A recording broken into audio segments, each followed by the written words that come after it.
Very warm greetings to everybody. Well, as soon as I came to know there was a course going on for life skills for women, I just thought what skills would be very handy and what skills would go a long way in building women's empowerment. Or, in other words, what would make women more empowered? Today, when you speak in general public, the normal lines are in some context, the normal lines are you can buy everything if you have money. You can do anything if you have money. If you have money, your ambitions will be fulfilled. Your desires will be fulfilled. Though your what you call your interests, your skills can't be executed exactly with money, but of course, money is definitely an enabler. But how is it connected to this course? Yes, you have a subject called as Women and Skills for Quality Life. What better skill than an investing skill? That's what I thought. And if I had to arrive at this subject, the basic data that came across my mind was the first one, of course, is the labor participation. How much of women participate in workforce in India? It's only 20.3% as per the latest data available. When compared with men, it's 76%. Well, we can crave and we can complain about it hours together, days together, and years together. But the fact of matter is, as of today, around 20% women are in workforce. The other are looking after household.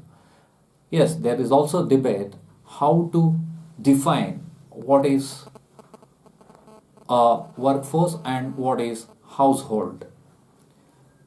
Don't they work in house? Yes, they do work in house, but their labor in house is not immediately converted into currency. What does that mean actually?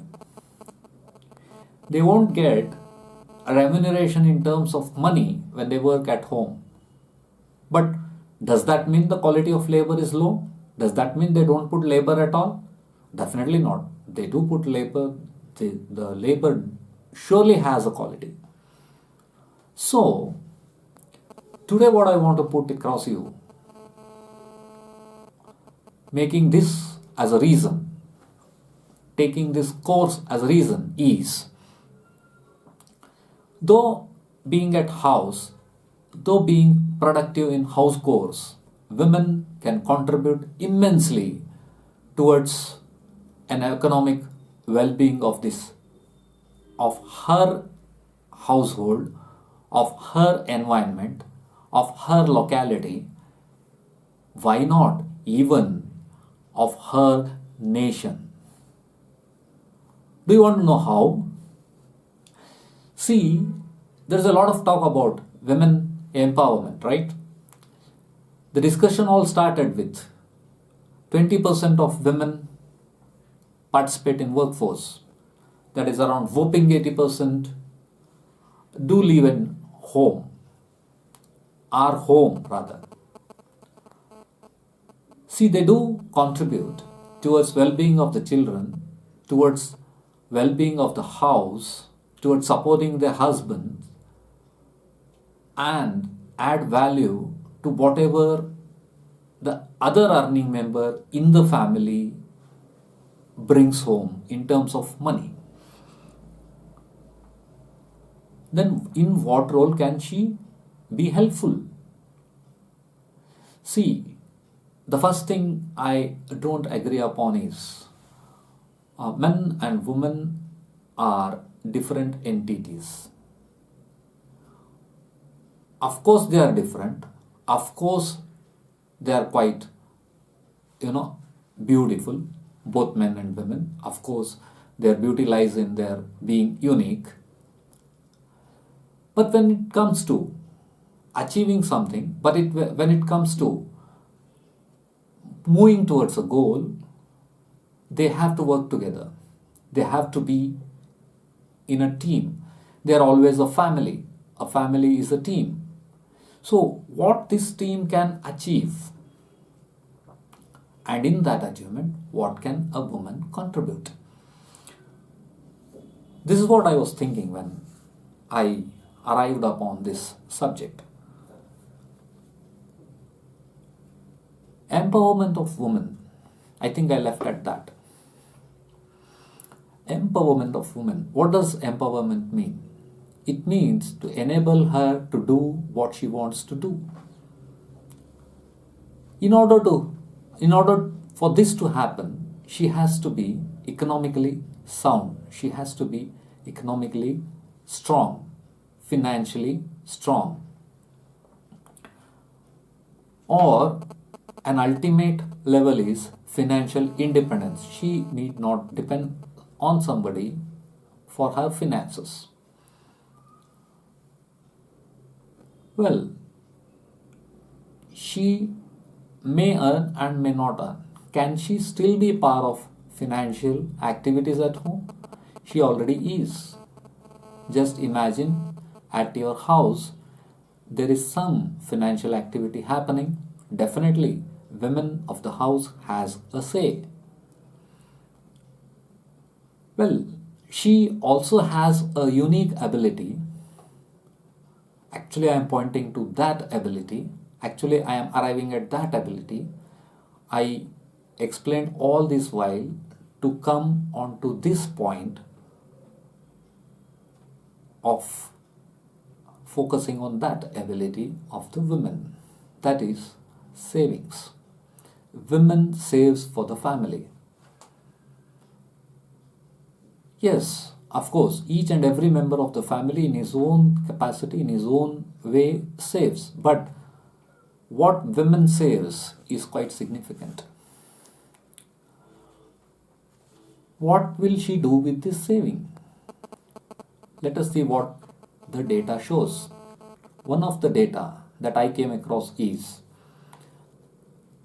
the Indian household holds the gold to a tune of 25,000 tons.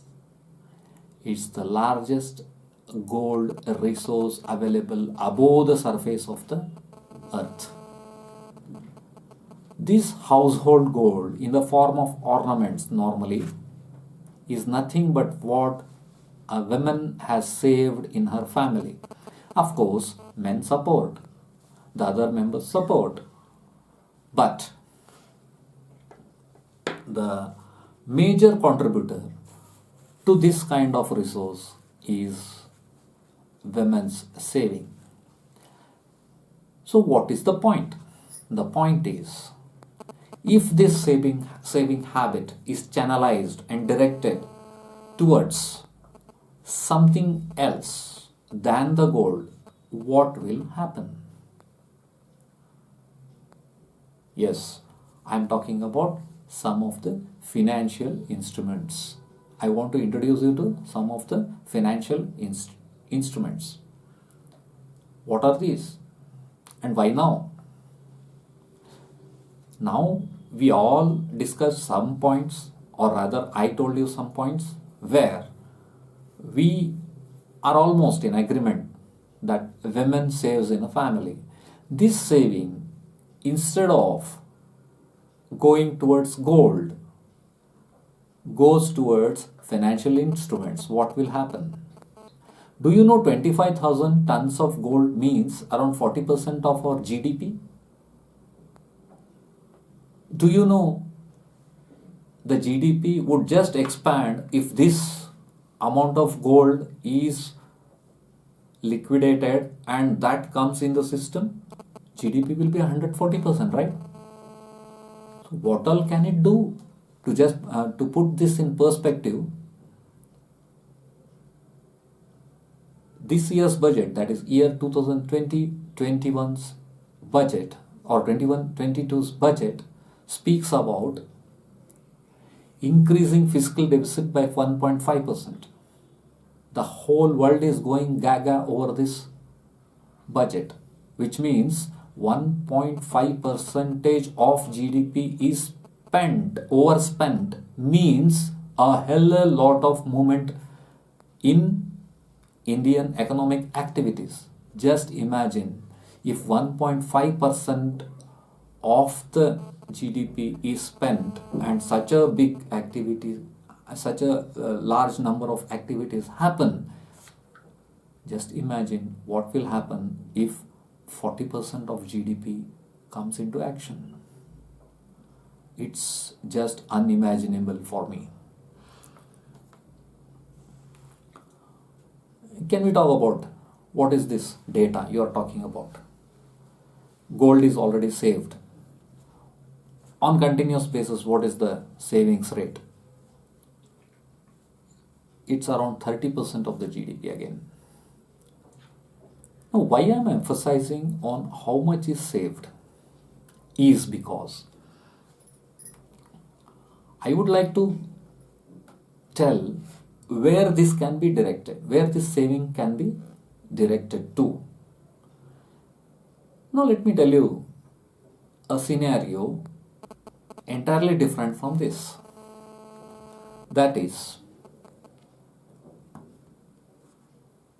about some of the industries. Industry is something where a product or a service is generated and supplied to where it is required. Now here, in this area, there is an idea which would help the needy. Probably, say in 19th century, the idea of automobile, which would help someone who want to move from one place to the other. This idea needs to be executed, needs to be distributed. Like each and every household needs to get an automobile to move from one place to the other. That is the need. That need needs to be catered to. Now, one person is having an idea of a car, but he wants to produce so many cars that each and everybody will have a car. Each and every family will have a car at least. Okay. So in order to produce such a thing in such mass requires immense amount of capital, immense amount of money. The person who has this idea doesn't have this much amount of money. Let it be any big industrialist. If he has a new idea, there is no money to cater to the production of those ideas or conversion of those ideas into the end products. So what is the point? I told you about savings and I told you about the idea with an industrialist. What happens in an economy is the savings are rooted to a place where such idea exists. So that immense money he requires are catered to by the savings who don't have the savings with the people who don't have the idea or may not have the idea. If you channelize these savings towards the person who has idea, the production cycle starts. So again, what is the point? The point is, your savings, instead of being locked in the almirah, are channelized towards industries, towards companies. Those companies will cater to again the need of the people, and in doing so, they set up a factory. many of the factories form an industry, and that industry flourishes. In short, a lot of people get the needs well ahead of the time. Now, all this is okay. But what will the person who would have spared his savings get? He will get a part of the profit that these industrialists or these factory owners or these company owners earn. What am I talking about? Yes, I am talking about participation in the ownership of a company. Instead of letting our savings lie at one place and stagnate, channel it towards a place where it is productive and give some kind of gains. And those gains are again shared with you in proportionate to what you have contributed. It's a win-win situation. Well, all this jugglery I shared with you, all these theories I shared with you are put into practice when you participate in ownership of a company. Let me make it as simple as possible. When you share it with the company, what it means? You are buying ownership. How do you buy ownership? By buying shares of that company. I am talking about investing in companies. Now, same way, there are different, outlets where you can invest. If I list them, most of the people, like I already mentioned, they invest in gold, real estate, government bonds, bank FDs and RDs. Then artworks, antiques. Then of course, shares of the companies.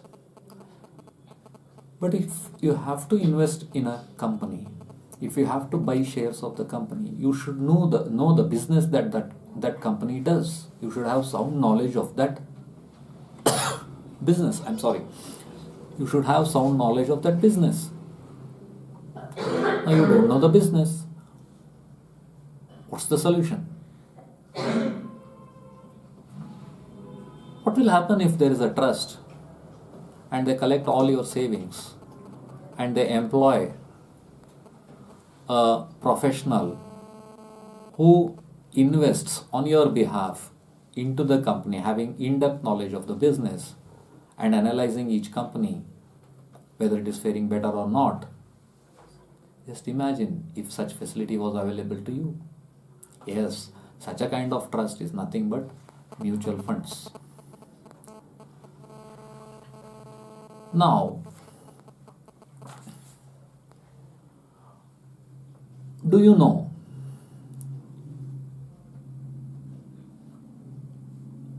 an amount of around 10,000 invested in company called as Wipro Limited would have been valued at around 56 crores today?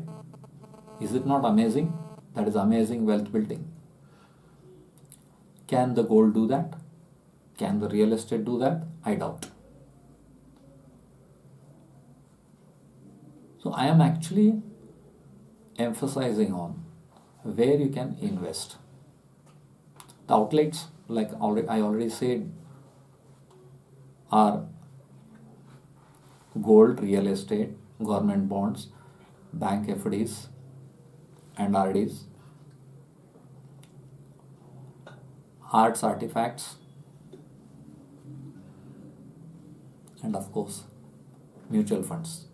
It's also called equity because ownership is equally distributed. So these are the avenues. If women force participate in these activities of saving and channelizing the savings towards such asset classes, it will create immense amount of wealth. And it is in a very early stage to invest in these instruments. Do you know,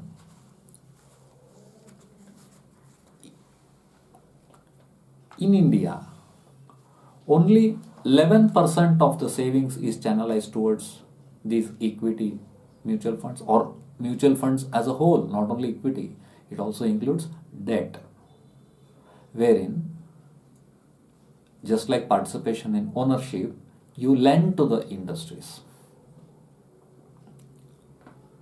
So India's percentage to the GDP, I mean percentage of this investment to the GDP is only 11%, to the world's average of 63%.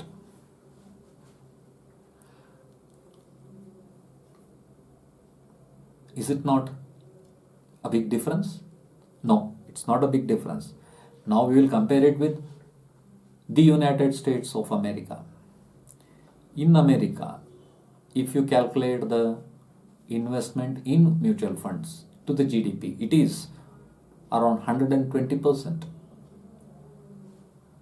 Even in India, this kind of investment style has not penetrated all over the country. 3/4 of this investment comes from only 5 states. Again, there is disparity among themselves. Maharashtra contributes 44%, and the next comes is Delhi, which contributes 9%, and then comes Karnataka with 7%, Gujarat 6%, and West Bengal 5%. These 5 states contribute around 75% of investments in mutual funds. Among this, there are another interesting data. 30 cities still contribute around 85% of asset under management, of all the, of the whole investment that is done in mutual funds. Even out of this, even if in this data, the contribution by the investors like you and me, which are called as retail investors, is hardly 19%. Out of this, what I mean is, India's 11% savings is channelized towards such kind of productive equity, or rather equity and debt mutual funds. Only 19% is a retail participation. Then who all are participating here? Corporates with 45% share, banks with 1.1% share, and high net worth individuals with around 31% participate in this. So, with all this data collated here and presented in front of you, I would like to appeal you to make a conscious habit of saving and directing it towards investments. Put a habit of investing. Make it a habit. It will definitely improve your quality of life. Some great writer has told, whatever is stagnant is destroyed, and whatever moves is growing, will grow rather. Whatever moves will grow, and whatever is stagnant will get destroyed by itself. So don't let your savings become stagnant. Try to make them move them rather. You move them. Now you will ask me, what is that I get if I channelize my saving towards this? Sir, the returns are quite high. Suppose you invest in, or rather you save in fixed deposits of a bank or a recurring deposit of a bank, today bank is giving you an interest of around 5.4 to 5.5 percentage.